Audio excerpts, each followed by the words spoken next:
J'étais très heureux de participer dans cette conférence en tant que panéliste, donc en conférence sur les zones industrielles durables au Maroc. Je rappelle que la chimie parachimie est un secteur très important en termes de chiffre d'affaires d'abord, de création d'emplois, mais surtout d'investissement ces dernières années. Nous investissons à une moyenne annuelle autour de 5 milliards de dirhams, hors l'OCP. Tout le monde connaît le programme ambitieux que l'OCP entame sur la période 2023-2027, environ 130 milliards de dirhams. Mais hors OCP, nous avons dans plusieurs filières, cosmétiques, détergents et d'autres secteurs, nous faisons beaucoup d'investissements. J'ai envie d'en citer deux qui sont récents, parce que c'est pourquoi je les cite. Le premier concernant un des fleurons de la chimie Maroc, qui est la SNEP, qui a inauguré la semaine dernière l'extension sur 200 sites de Mohamedia. C'est un investissement de 600 millions de dirhams et qui a permis la création de 450 emplois pérennes.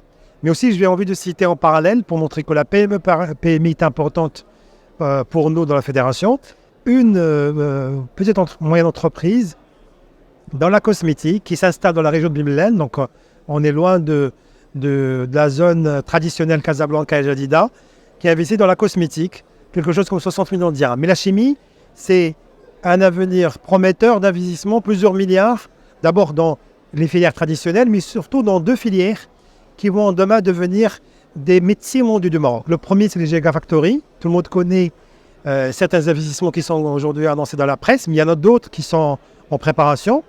Et aussi dans les énergies renouvelables. Nous sommes très heureux d'être là avec Engie. Engie, c'est un leader de la transition énergétique, ici au Maroc, ici en Afrique du Nord.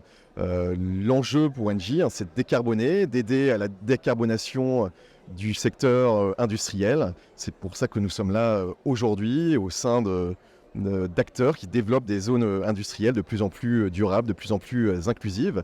Alors ce n'est pas que les renouvelables, bien sûr qu'il y a le développement des renouvelables, mais c'est aussi agir sur d'autres facteurs, l'efficacité énergétique, la gestion de l'eau, la gestion des déchets, la lutte contre le stress hydrique.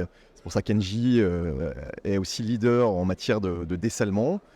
C'est aussi travailler sur l'économie circulaire et un certain nombre de procédés industriels qu'on peut améliorer d'un point de vue environnemental.